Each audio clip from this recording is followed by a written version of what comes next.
Cinema துறையில் உள்ள ஆண்கள் எப்பொழுதும் அவர்கள் திறமை குறித்தும் நடிப்பு குறித்தும் மட்டுமே சிலாகிக்கப்படுகிறார்கள். ஆனால் சினிமாவில் நடிக்கும் பெண்களின் மீதான பொது பார்வை நாம் அனைவரும் அறிந்ததே. அனைத்து துறைகளிலும் பெண்கள் மீது நிகழ்த்தப்படும் பாலியல் சுரண்டல்கள் குறித்து புகார் அளிக்க the prevention of sexual harassment in the workplace 2013 சட்டம் இருந்தாலும் சினிமா துறையில் பணிபுரியும் பெண்களுக்கு எதிரான பாலியல் சுரண்டல்கள் மற்றும் ஒடுக்குமுறைகள் குறித்து பேச எந்த வாய்ப்பும் இல்லாமல் இருந்தது.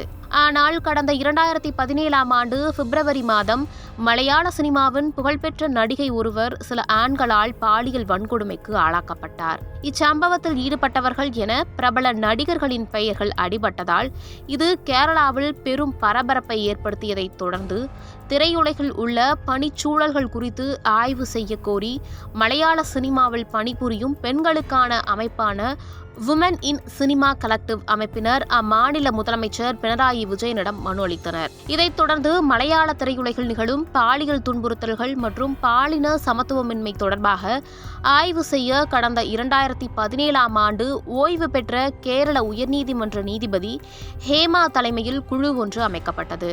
இந்த ஆணையத்தில் மூத்த நடிகை டி சாரதா, ஓய்வு பெற்ற கேரள முதன்மை செயலாளர் KP வல்சலா குமாரி ஆகியோர் இடம்பெற்றிருந்தனர். இது தொடர்பாக விசாரணை நடத்திய அந்த குழு கடந்த 2019 டிசம்பரில் ஆவணங்கள், ஆடியோ மற்றும் வீடியோ ஆதாரங்களுடன் கூடிய 233 பக்க அறிக்கையை முதலமைச்சர் பினராயி விஜயனிடம் சமர்ப்பித்தது. அதில் மலையாள திரையுலகில் நிகழும் பாலியல் சுரண்டல்கள் அதிர்ச்சி அளிக்கின்றன என குறிப்பிடப்பட்டுள்ளது. ஆனால் பல்வேறு காரணங்களால் இந்த அறிக்கையை கடந்த 4 ஆண்டுகளாக அரசு வெளியிடாமல் வைத்திருந்தது. இந்நிலையில் கடந்த 19ஆம் தேதி ஹேமா கமிட்டி அறிக்கையை கேரள அரசு வெளியிட்டது. இவ்வறிக்கையை அரசு வெளியிட்டதில் இருந்து கேரள திரைத்துறை பெரும் சர்ச்சைக்கு உள்ளாகி இருக்கிறது.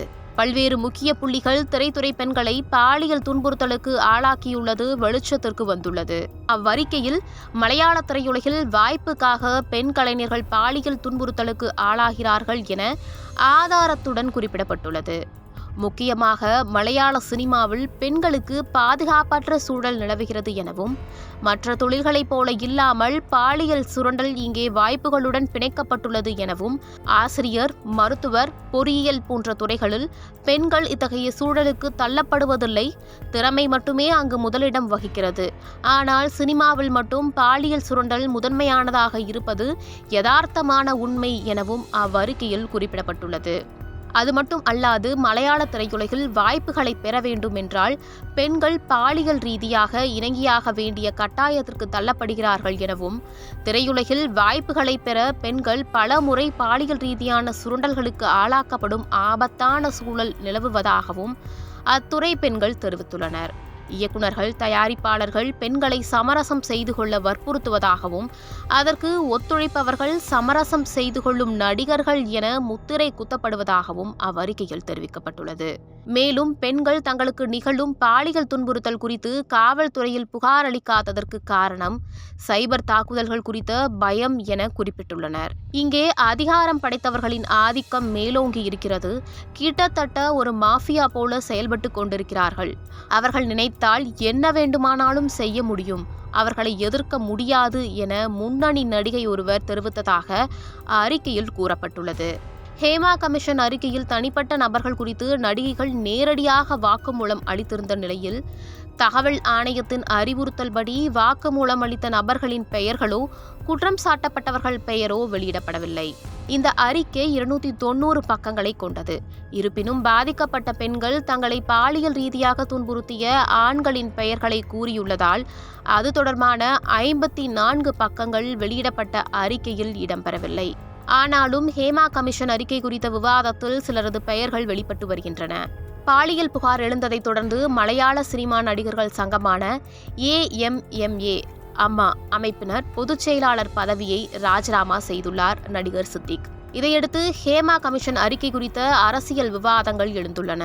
இதுகுறித்து செய்தியாளர்களிடம் பேசிய காங்கிரஸ் கட்சியை சேர்ந்த எதிர்க்கட்சித் தலைவர் VT சதீஷன், 2019ஆம் ஆண்டு ஹேமா கமிஷன் அறிக்கை தாக்கல் செய்யப்பட்ட நிலையில் 4.5 ஆண்டுகளாக நடவடிக்கை எடுக்காமல் அடைகாத்து கொண்டிருந்ததன் காரணம் என்ன, யாரை காப்பாற்ற அரசு முயல்கிறது என கேள்வி எழுப்பினார்.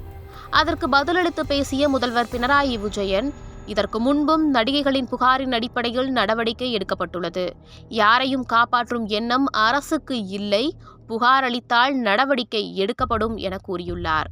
போக்சோ உள்ளிட்ட வழக்குகள் போடும் அளவுக்கு குற்றங்கள் நடந்துள்ளது ஹேமா கமிஷன் அறிக்கை மூலம் தெரியவரும் நிலையில் அரசு புகார் இல்லாமலேயே நடவடிக்கை எடுக்கலாமே என எதிர்கேள்வி எழுந்தது.